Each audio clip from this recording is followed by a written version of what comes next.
하나님의 말씀 봉독합니다. 오늘 하나님의 말씀은 사무엘상 3장 10절 말씀입니다. 하나님께서 임하여 서서 전과 같이 사무엘아 사무엘아 부르시는지라 사무엘이 이르되 말씀하옵소서 주의 종이 듣겠나이다 하니.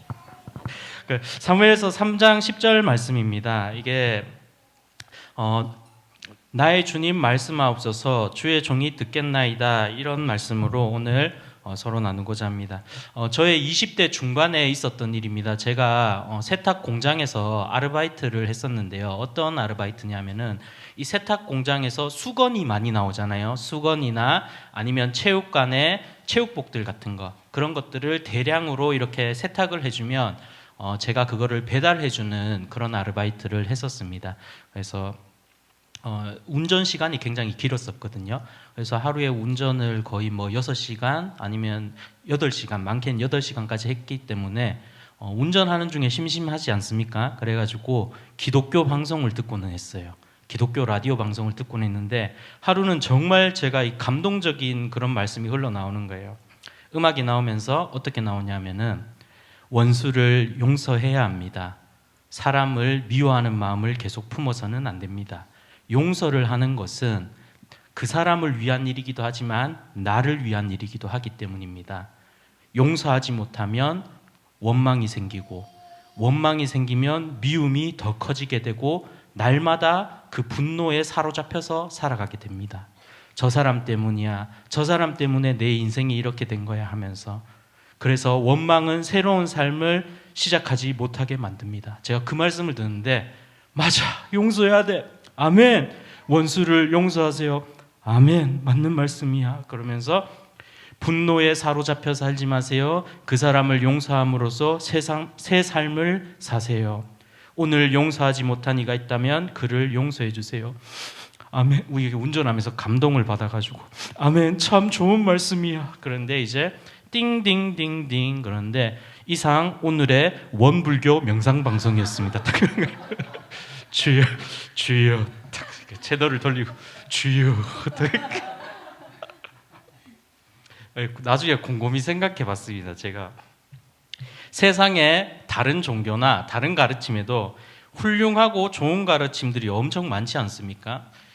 우리가 교회에서 배우는 하나님의 말씀 안에도 이런 좋은 말씀들, 또 도덕적으로 훌륭한 말씀들이 많지만 이것과 비슷하고 유사한 그런 가르침들이 다른 종교에나 철학이나 도덕적 가르침에도 정말 많습니다.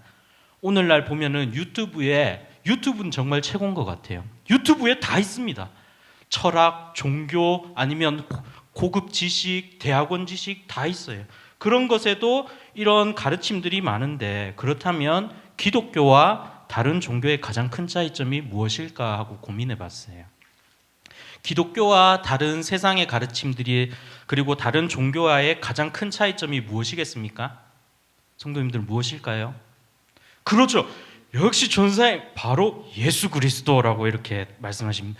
저희는 바로 예수님을 믿는 사람들입니다. 기독교인과 세상 사람들의 가장 큰 차이는 무엇이냐 하면, 저희는 기독교인은 하나님을 믿는 사람들입니다. 기독교인은 성부, 성자, 성령, 삼위일체 하나님을 믿는 사람들입니다. 이것이 다른 세상의 종교와 다른 가르침과 우리 기독교와의 가장 큰 차이를 나타내는 것입니다.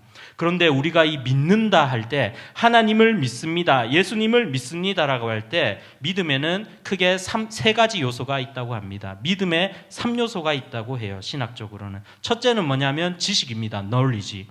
그리고 둘째는 뭐냐면 동의, assent. 세 번째는 뭐냐면 신뢰, trust입니다. 그런데 우리가 이 믿는다는 표현을 잘 생각해 보면 첫 번째 요소 지식을 한번 살펴보겠습니다. knowledge. 믿음에는 세 가지 요소가 있어요. 이 세 가지 요소, 믿음이 시작할 때 세 가지 요소가 있는데, 첫 번째 지식, knowledge. 무엇을 알고 있는가, 무엇을 믿고 있는가.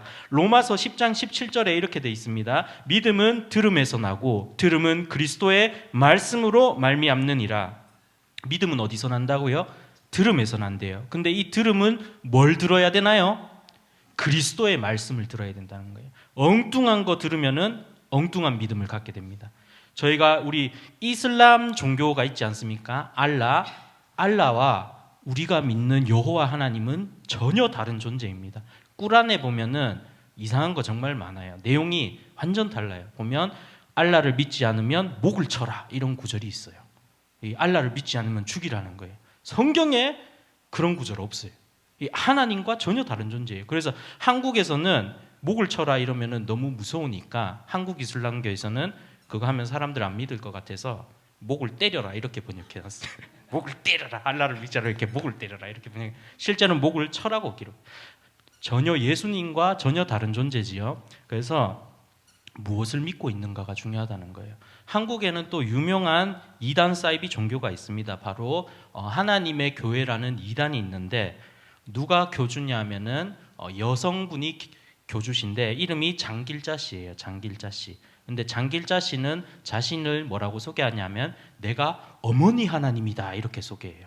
성경 어디에 어머니 하나님 이렇게 적혀 있습니까? 안 적혀 있죠.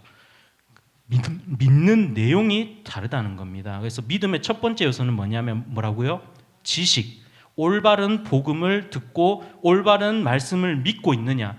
그러니까 이 말씀이 그리스도의 말씀이냐 아니냐가 믿음의 이 첫 번째 요소라는 거예요. 그래서 저희가 무엇을 믿고 있냐? 바로 저희는 이 하나님의 말씀 성경을 믿고 있지 않습니까? 그래서 이 하나님의 복음을 믿고 있느냐? 이 지식. 믿음의 첫 번째 요소는 바로 지식입니다. 두 번째 요소는 뭐냐 하면은 동의입니다. 동의, assent. 첫 번째 요소는 바로 이 하나님의 말씀 복음이죠. 두 번째 요소는 동의, assent. 그 복음에, 그 지식에 동의하느냐, 동의하고 있지 않느냐가 바로 믿음의 두 번째 요소예요.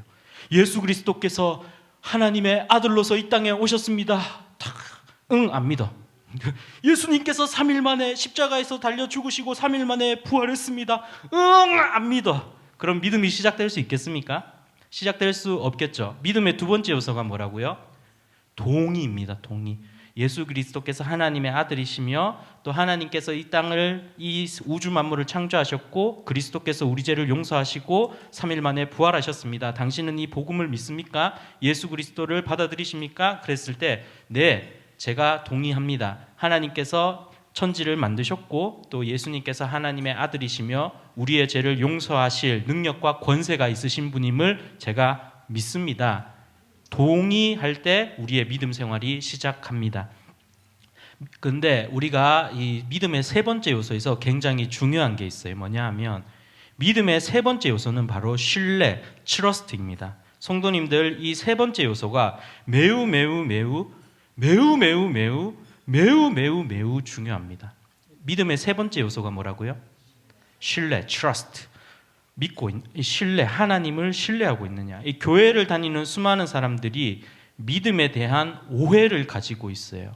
뭐냐면은 수많은 사람들이 지식적으로 동의하는 단계에서 머무는 것을 내가 거기에 동의합니다. 여기서 머무는 것을 믿음이라고 착각하며 살아가고 있다는 것입니다. 복음을 들었는데 예수님이 하나님의 아들이십니다. 네, 동의해요. 예수님께서 십자가에 달리시고 3일 만에 예, 동의합니다. 천국과 지옥이 있습니다. 네, 동의합니다. 저는 믿음이 있습니다. 이렇게 오해하면서 살아가고 있는데 성경은 전혀 그렇지 않다고 말합니다. 지식적으로 동의하는 단계에서 머물면 안 된다고 성경은 얘기하고 있습니다. 지식적 동의에서 그치는 것은 참된 믿음이 아니라고 성경은 분명히 말하고 있습니다. 우리가 마가복음 5장 7절을 보면은 예수님께서 지나가시는데 한 귀신 들린 자가 나옵니다. 이 군대 귀신 들린 사람이 나오는데 이 귀신들이 예수님을 보고 뭐라고 외치냐면 마가복음 5장 7절에 큰 소리로 부르짖어 이르되 지극히 높으신 하나님의 아들 예수여 나와 당신이 무슨 상관이 있나이까 원하건대 하나님 앞에 맹세하고 나를 괴롭히지 마소서. 지금 군대 들린 귀신이 예수 그리스도를 만나고 하는 말이 무엇입니까? 하나님의 아들 예수여라고 말하고 있습니다. 그리고 당신이 나와 무슨 상관이 있나이까? 원하건대 하나님 앞에서 맹세하고 나를 괴롭게 하지 마소서. 이 군대 들린 귀신들이 예수님을 보고 하나님의 아들이라는 것에 지식적으로 동의하고 있고 예수님께서 귀신들을 심판하실 권세가 있음을 알고 있습니다. 귀신은 예수님이 하나님의 아들이라는 것을 지식적으로 알고 동의하고 있습니다. 예수님에게 심판의 권세가 있음을 귀신들도 지식적으로 알고 동의하고 있습니다. 그런데 우리가 이것을 믿음이라고 부를 수 있습니까? 귀신들이 지식적으로 동의하고 있잖아요. 우리가 이것을 성경에서 말하는 믿음이라고 부를 수 있을까요? 그렇지 않다는 거예요. 올바른 복음을 알고 있느냐, 지식을 알고 있느냐, 그 지식에 동의하고 있느냐. 성경에서는 여기서 한 걸음 더 나아가라고 이야기합니다. 로마서 10장 9절에 뭐라고 돼 있냐면 내가 만일 내 입으로 예수를 주로 시인하며 또 하나님께서 그를 죽은 자 가운데서 살리신 것을 내 마음에 믿으면 구원을 받으리라. 영어로는 that if you confess with your mouth Jesus as Lord라고 기록되어 있습니다. 예수님을 뭐라고 고백하면요? Lord, 주님으로 고백하면.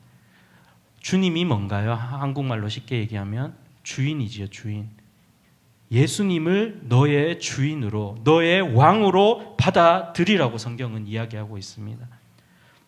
믿음의 세 번째 요소 바로 신뢰입니다. 예수 그리스도를 내 삶의 주인으로, 내 삶의 왕으로 모시며 신뢰하는 것이 믿음이다라고 성경은 이야기하고 있습니다. 지식적으로 동의하는 데서 머무면 안 된다는 거예요. 오늘날 수많은 사람들이 그냥 지식적으로 동의하는 데서 머물고 있습니다. 동의해요.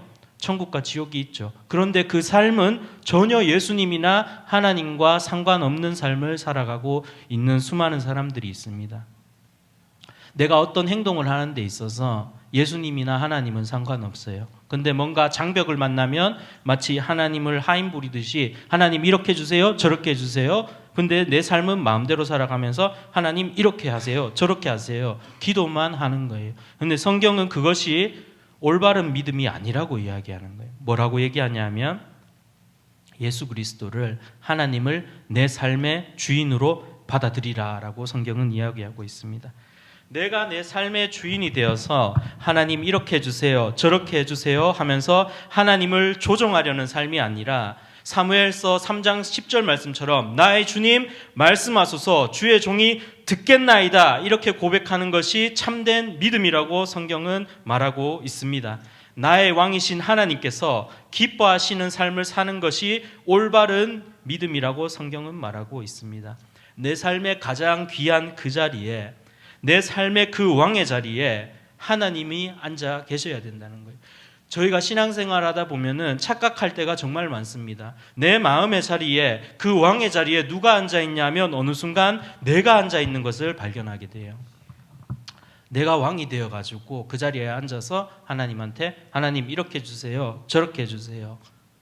그것은 성숙한 신앙인의 모습이 아니라는 거예요. 주님께서 마땅히 앉아 계셔야 될 왕의 자리에 앉아 계시고 저희는 하나님의 백성으로서, 하나님의 자녀로서 나의 주님 말씀하소서 주의 종이 듣겠습니다. 이렇게 하는 것이 참된 믿음이라고 성경은 이야기하고 있습니다.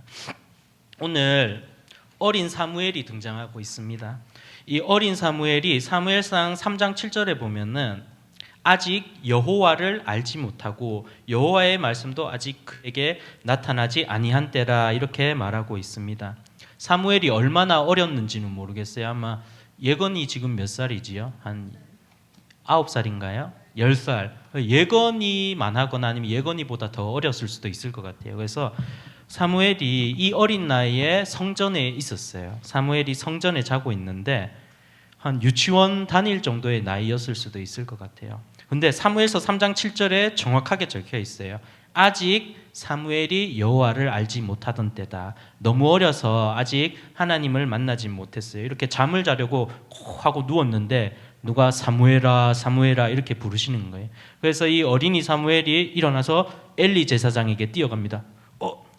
엘리 제사장님 저를 부르셨습니까? 그러니까 난 너를 부른 적이 없는데. 그리고 사무엘이 또 다시 자러 갑니다. 그래서 자는데 또 사무엘아 사무엘아 그러는 거예요. 그래서 또 달려가요. 부르셨습니까? 그러니까 난 너를 부른 적이 없는데. 사무엘이 또 자러 가요. 또 하나님께서 사무엘을 부르십니다. 3번이나 부르셨어요. 사무엘아 사무엘아. 사무엘이 또 일어나서 뛰어가서 엘리 제사장에게 물었습니다. 부르셨습니까? 그러니까 그 3번째 때 엘리 제사장이 말합니다. 하나님께서 여호와께서 사무엘을 부르시는구나. 그래서 사무엘에게 말합니다. 사무엘아 한 번 더 하나님께서 너를 부르시거든 여호와여 말씀하옵소서 주의 종이 듣겠나이다라고 말하라 이렇게 대답하라라고 말합니다. 사무엘이 그 말씀을 기억하고 있다가 다시 자러 가요. 네 번째 잠자려고 시도합니다.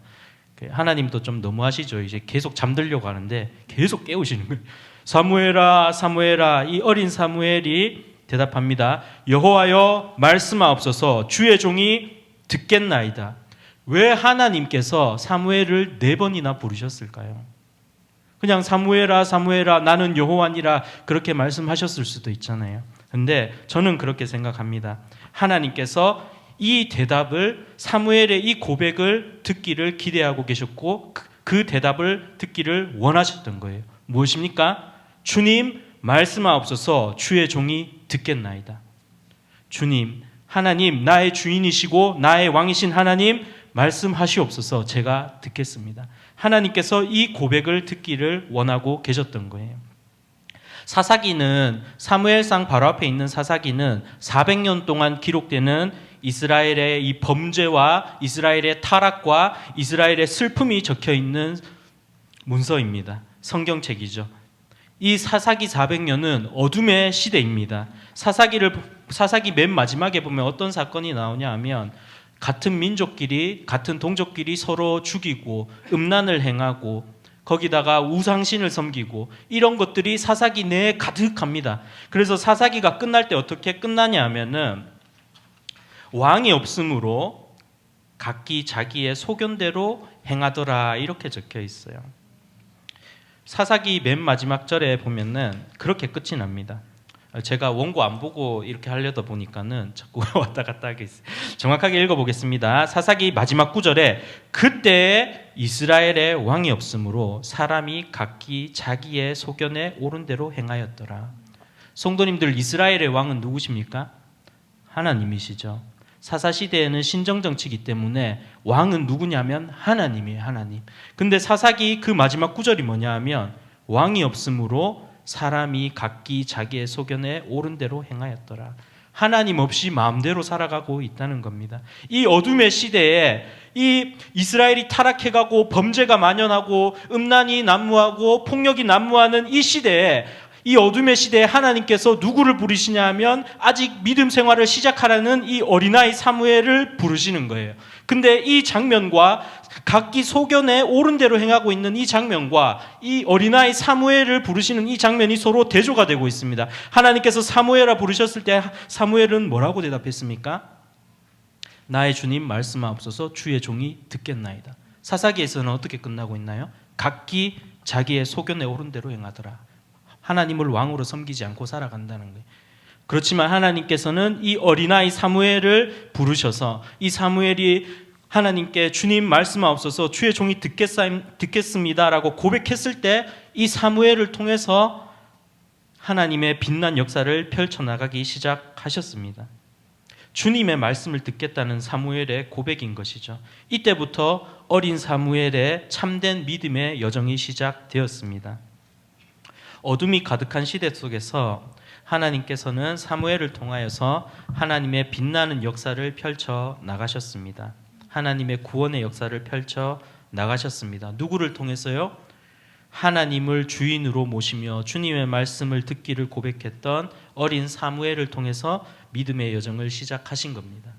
성도님들, 저희가 믿음 생활을 할 때 정말 중요한 게 있습니다. 아직 내 삶에서 하나님이 왕의 자리에 앉아 계시지 않다면 주님 나의 왕 되십니다. 하나님 나의 주인이십니다. 라는 고백이 없다면 아직 참된 믿음의 시작이 시작되지 않은 거예요. 하나님을 나의 왕으로 나의 주인으로 고백해야지 그때부터 우리는 하나님께서 역사하시는 삶을 체험할 수가 있습니다. 내 마음대로 살아가는데 어떻게 하나님의 역사를 경험할 수 있겠습니까? 주님, 하나님 나의 왕 되십니다. 주님 말씀하옵소서 주의 종이 듣겠나이다 라고 고백하고 하나님의 말씀에 순종하여서 한 걸음 한 걸음 나아갈 때 주님의 역사를 경험할 수 있는 거예요. 내 마음대로 살아가면 하나님의 역사를 경험할 수 없잖아요. 하나님이 없는 삶이잖아요. 그러나 성도님들, 우리가 어린 사무엘을 보면 분명히 적혀 있잖아요. 여호와를 아직 알지 못하였더라. 하지만 그가 하나님 나의 왕 되십니다. 나의 주인 되십니다. 주의 종이 듣겠습니다. 라고 고백했을 때 하나님의 놀라운 구원의 역사가 사무엘을 통해 펼쳐져 나가기 시작했습니다. 이 사사기 어둠의 시대에서 하나님께서 사무엘을 부르셔서 하나님의 빛의 역사를 써내려 가시는 거예요. 성도님들, 저희도 마찬가지입니다. 이 시대가 때로는 어둡고 암울해 보일 수 있어도 하나님께서 사무엘처럼 우리 한 사람 한 사람을 찾고 계십니다. 나의 주님 말씀하옵소서, 주의 종이 듣겠습니다 라고 고백하는 그 사람을 찾고 계시다는 거예요. 그래서 하나님께서 그런 고백을 하는 성도님들을 통하여서 빛과 소금으로서 이 세상에서 역사에 나가실 겁니다. 이러한 고백을 하는 자들을 통해서 하나님의 놀라운 역사가 펼쳐질 것입니다. 그래서 우리의 삶의 모든 순간에서, 삶의 모든 영역에서 주님 말씀하옵소서, 주의 종이 듣겠나이다 라는 고백이 흘러나와야 합니다. 오늘 설교 본문의 핵심은 이것입니다. 하나님이 여러분의 주인이십니까? 하나님께서 내 삶의 주인이시며 하나님께서 나의 왕이십니까? 하나님을 내 마음의 주인으로 모시고 내 삶의 왕으로 섬겨서 저희가 하나님의 통치에 순종하려고 끊임없이 노력하기를 소망합니다. 이제 설교를 마쳐도 됩니다. 이게 오늘 설교의 핵심의 주제였습니다. 그러나 성도님들의 이 눈빛에서 제가 기대와 설렘을 지금 보았습니다. 그러나 하지만 이게 3페이지가 남았으니까 조금만 더 해도 되겠습니까? 예, 조금만 더 할게요.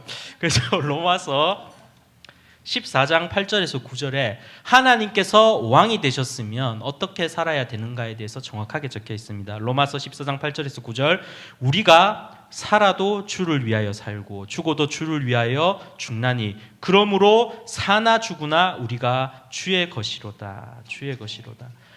이를 위하여 그리스도께서 죽었다가 다시 살아나셨으니 곧 죽은 자와 산 자의 주가 되려 하심이라. 예수 그리스도께서 우리의 왕이 되시기 위해서, 우리 삶의 주인이 되시기 위해서 이 땅에 오셨다는 거예요. 더 이상 죄에 매여서 살아가는 존재가 아니라 예수님께서 왕이 되셔서 예수님께서 주인 되심에 왕의 통치에 살아가는 존재로 바꿔주셨다는 거예요.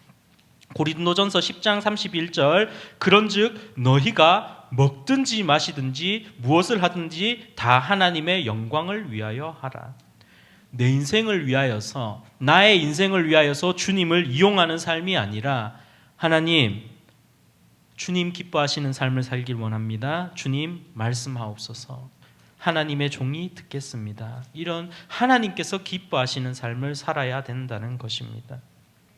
우리는 이제 복음을 지식적으로 알고 동의하는 것에서 그친 것이 아니라 내 삶의 모든 영역에서 하나님을 주인으로, 하나님을 왕으로 받아들이고 모셔야 합니다. 먹든지 마시든지 무엇을 하든지 주님을 위하여 하라. 이것이 바로 우리 기독교 신앙생활의 핵심이라고 할 수 있습니다. 모든 삶의 순간에 적용할 수 있습니다. 우리의 입술. 그래서 제가 실질적으로 한 가지만 말씀드리고 오늘 설교를 마치겠습니다. 우리의 입술의 주인이 누가 되셔야 될까요? 주님이 되셔야 됩니다. 하나님이 되셔야 돼요. 제가 어릴 때, 지금 생각해 보니까 저희가 한국은 어때요? 한국은 욕이 아주 찰지지 않습니까? 한국은 욕이 아주 기깔납니다. 그래서 세계에 보면은 이렇게 욕 종류가 얼마나 많은지에 대한 어떤 그런 게 있는데, 이제 한국 욕이 이만큼 있으면 일본 욕이나 미국 욕은 이 정도 있더라고요. 굉장히 다양하고 다채롭죠. 그래서 예를 들어서 저희가 자동차를 운전하면서 누가 확 끼어들었어요. 그러면은 가장 적합한 언어들이 한국어들이 막 떠오르지 않습니까? 감칠맛이 있어요. 그걸 얘기하면. 그렇지만 우리의 입술이 누가 주인이 되셔야 될까요? 하나님이 주인 되셔야 되잖아요. 딱 끼어들면 어떻게 해야 될까요? 뭔가 얘기는 하고 싶어요. 그럼 속으로 참으면 또 화병이 생기잖아요. 그러니까 딱 끼어들면 주여! 제가 어릴 때 그런 걸 많이 봤습니다. 우리 권사님들, 집사님들이 방지턱 있죠, 방지턱을 갑자기 확 이렇게 해서 롤러코스터처럼 쿵쿵 하면 권사님들이 늘 어이구 주여 이렇게 했어요. 누가 차가 갑자기 끼어들어도 주여 그런 거예요. 제가 어릴 때 이거는 믿던지 말던지인데 제가 아기로 태어났을 때 우리 전사님 아들 우리 이든이 가장 먼저 배운 말이 아빠잖아요. 아빠. 저는 뭘 가장 먼저 배웠을까요? 저는 제가 첫 번째 말한 게 엄마 아빠가 아니고 주여였어요. 우리 개척교회였는데 성도님들이 늘 기도할 때 주여 주여 하다 보니까 제가 그 아기인데 옆에 있으니까 제일 먼저 들은 게 주여 주여 이랬다 그러더라고요.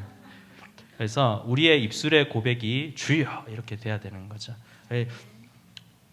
교회에서 어떤 청년이 글을 올렸는데 교회에서 자주 싸우는 이유가 거창한 이유로 싸우는 게 아니래요. 서로 이렇게 범죄하거나 아니면 나쁜 큰일이 있어서 싸우기보다는 교회의 싸움은 주로 어디서 발생하냐 하면은 김치 담글 때나 김장 담글 때나 아니면은 이제 사소한 거 있잖아요. 오늘 뭐 메뉴 때문에 싸운다고 하더라고요. 식사 메뉴 때문에. 그게 어떤 거냐면 김치 담글 때 새우젓갈을 넣어야 된다 안 넣어야 된다. 근데 상의도 없이 새우젓갈을 넣었어요. 그럼 싸움이 나는 거예요. 또 어떤 게 있냐면은 굴을 넣어야 된다 안 넣어야 된다. 굴 넣으면 김치 맛 없어진다. 아니다. 굴 넣어야지 김치 맛있다. 이런 거 가지고 막 싸운다는 거예요. 서로 감정 상하고. 근데 우리가 의견은 다를 수 있잖아요. 하지만 저희가 교회에서 어떤 섬길 때 사역을 할 때 하나님의 일을 할 때 가장 핵심은 뭐예요? 그 본질은 하나님이 무엇을 기뻐하실까? 하나님 입장에서는 얼마나 웃기겠어요. 하나님 기뻐하시는 일을 위해서 모였는데 김치 담그면서 싸우고 있는 거예요. 주님의 백성들이. 하나님의 시점에서 보면 얼마나 웃기겠습니까? 하나님께서는 어떻게 하기를 원하실까요? 서로 격려하고 서로 세워주고 신앙생활하기를 기뻐하시지 않겠습니까? 그래서 우리의 입술의 주인도 하나님이 되셔야 합니다. 나의 입술로 우리 속에 이렇게 내가 하고 싶은 말들 있잖아요. 근데 내가 하고 싶은 말이나 또는 상대방에게 상처를 줄 수 있는 말보다는 하나님이 기뻐하시는 말을 해야 된다는 거예요. 순간순간 모든 순간에 그런 유혹이 찾아옵니다. 저희에게. 그러나 그 순간에 내 삶의 주인이 누구신가 저희가 고민해 봐야 된다는 거예요. 상처를 주는 말이 입에 나가기 전에 우리가 신앙생활하면서 하나님이 기뻐하시는 말, 또 사람을 살리고 생명을 살리고 진리를 전하는 말을 해야 된다는 것입니다. 저한테도 적용할 수 있어요. 우리 권사님들, 집사님들이 식사를 열심히 준비해 주셨어요. 땀을 벌벌 흘리면서 준비해 주셨는데 제가 가가지고 목사님 오늘 식사가 좀 어떠세요? 그랬는데 제가 먹으면서 반찬이 영 시원찮네요. 이러면 개념 없이 그렇게 하면 되겠습니까? 그러면은 공동체를 해치고 하나님이 기뻐하시지 않고 제가 하나님한테 혼나지 않겠습니까? 이렇게 영광아 엎드려 뻗쳐라 해서 이렇게 그러면 안 된다는 거예요.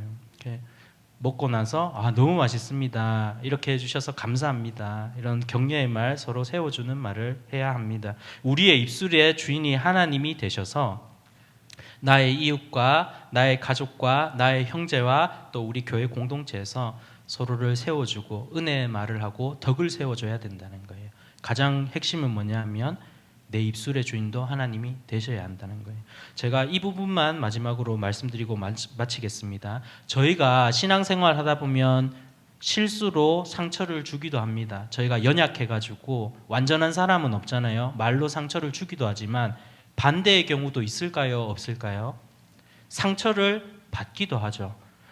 우리 집사님들, 권사님들 이 여름에 뜨거운데 1시간 동안 운전해서 가서 H마트에서 양파나 채소나 야채나 구매해 와서 막 눈물 흘리면서 양파도 다듬고 이번 주 주일에 우리 성도님들 대접해야지 하면서 이렇게 다 해서 열심히 해가지고 대접해 드렸는데 그 무거운 고기랑 이런 거 다 해가지고 뭐 3-4시간 동안 해서 대접해 드렸는데 누군가가 딱 먹고 영 시원찮네 이러면은 어때요?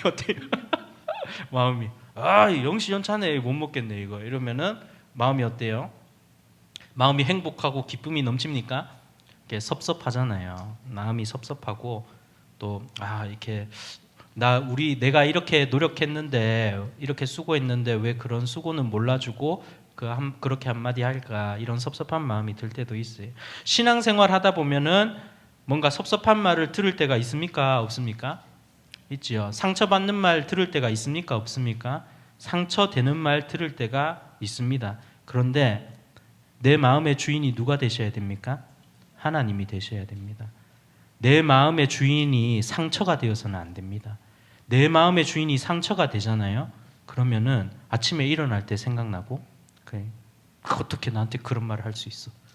점심 때 갑자기 또 생각나고 밥 먹다가 저녁에 이제 자야지 했는데 묵상하고 생각하고 상처를 계속 묵상하고 생각하고 이불 킥하고 이불 차고 그러면은 누가 기뻐하실까요? 하나님께서 기뻐하실까요? 아니면 사탄 마귀가 기뻐할까요? 사탄 마귀가 기뻐하는 거예요. 상처에 사로잡혀 있는 모습을 보면은 사탄 마귀가 기뻐하게 되는 것입니다. 저라고 뭐 살아오면서 상처 없겠습니까? 저도 이제 설교자로 이렇게 섰지만 수많은 설교에 대한 상처들이 있습니다. 뭐 목사님 어떨 때는 전도사님 설교가 너무 좋습니다. 우리 아이가 전도사님처럼 자랐으면 좋겠습니다. 어떨 때는 또 어떤 분이 오셔가지고 제 어깨를 툭툭 치면서 목사님 되면 잘할 수 있을 거예요. 그러시는 거예요.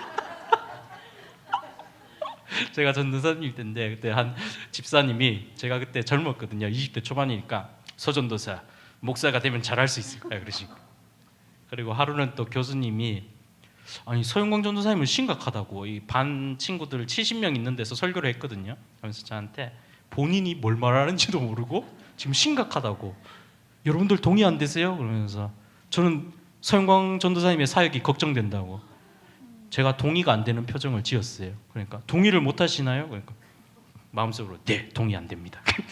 근데 성도님들 그런 것들이 있잖아요. 뭐 설교에 대해서 어떤 분은 참 좋았다, 어떤 분은 나빴다 이런 것들이 있는데 제가 그 상처에 사로잡혀 있다고 생각해 보세요. 날마다 묵상하고 내 설교가 은혜가 되지 않나 봐. 나는 설교를 못 하나 봐. 밤에 또 묵상하고 아침에 일어나서 묵상하고 그러니까 사무엘이 그렇게 고백하는 겁니다. 상처 아니면 나쁜 말, 비판하는 말 아니면 세상의 철학 그런 거 들으면서 말씀하옵소서 제가 듣겠습니다가 아니라 누구의 말을 들어야 되나요? 나의 주님 말씀하옵소서 주의 종이 듣겠나이다. 세상의 소리나 심지어는 자신의 소리도 안 들어야 될 때도 있어요. 자신의 소리 중에 열등감에 시달리게 하는 소리들이 있어요. 막 남과 비교해보면 자신이 초라한 것 같고 뭔가 내 삶은 잘 안 된 것 같고 이런 거에 계속 귀를 기울이다 보면은 침울해지고 우울해지고 어느새 마음에 하나님이 주시는 평안과 기쁨은 없고 분노나 화나 열등감이나 아니면 좌절감에 사로잡혀 있는 자신을 발견하게 됩니다. 그때 우리가 어떻게 고백해야 될까요? 그런 소리를 듣지 않겠다. 나의 주님 말씀하소서 주의 종이 듣겠나이다.